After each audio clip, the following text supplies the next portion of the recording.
Hello, my name is Officer Quinton with the Frederick City Police. I'm Officer Brum, also with the Frederick City Police Department. And we're part of the outreach unit here at Frederick.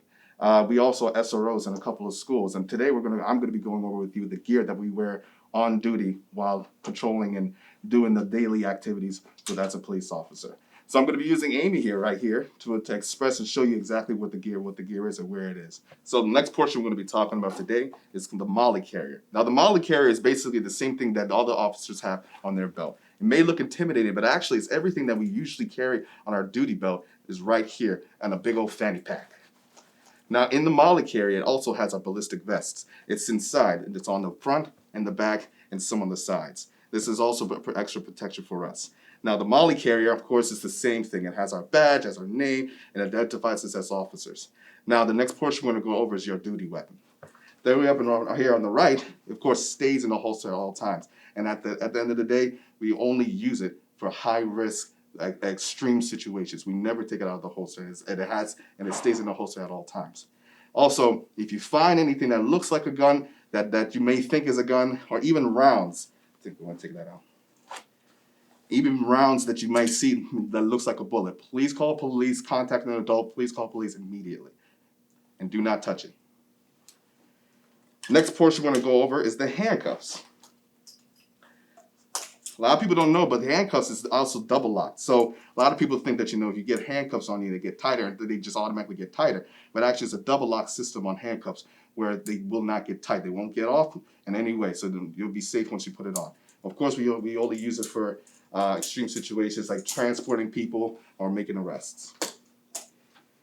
The radio. So part of the radio system that we have here is that we have emergency button. This emergency button, depending on the agency you work for, it could be called something signal 13, officer down, but this orange button right here is for emergency situations where we need help.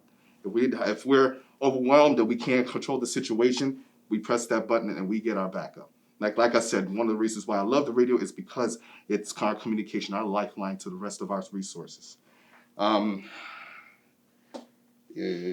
This right here is our extra holder for any equipment that we have. For example, a notepad, our phones, it could be anything, even an extra tourniquet sometimes people carry in there. It's good. It's a great resource to have on our Molle Carrier. Right here is the expandable baton. The expandable baton can be used for many resources. People think it's just for wacky people, but actually you can use this for high risk situations like a vehicle accident. Someone's stuck in a vehicle and they need to get out. You can break the window to get in. The pepper spray, of course. This pepper spray, of course, like I've always said, is for major situations in which you need to control the environment and you fear for your safety. This pepper spray is used for that. This is our taser. Of course, it's yellow because it's so make it easy identifiable, but it's only used for high-risk situations, such as a person and individuals that are harm to themselves or others. But other than that, we keep it in a holster at all times. The flashlights, all the officers have different locations in which they have their flashlights. Sometimes they have it on the side, they have it on top. It depends on the officer, but the flashlight is a good resource when it's dark and you need to be able to see. What's surprisingly funny, crazy part is that the radio may be here, but you can wire the radio system to come over here. So she also has emergency button right here on this radio part, and she's able to adjust the volume and key up on the radio at any time, and that's a great resource to have. The tourniquet. The tourniquet also is a resource that we have. It's to stop major bleeds, not like a paper cut, but an actual bleed and heavy bleed that you need to stop. The tourniquet is always supposed to go high in the arm or high in the leg to stop those bleeds. The higher it is, the more likelihood to save your life or save someone else's. Of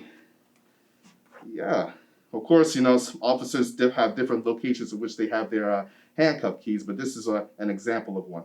Now, this handcuff key, of course, has the handcuff portion right here and the double lock system right here, and it can go anywhere. So she kind of looks like a pen on her. It's nice.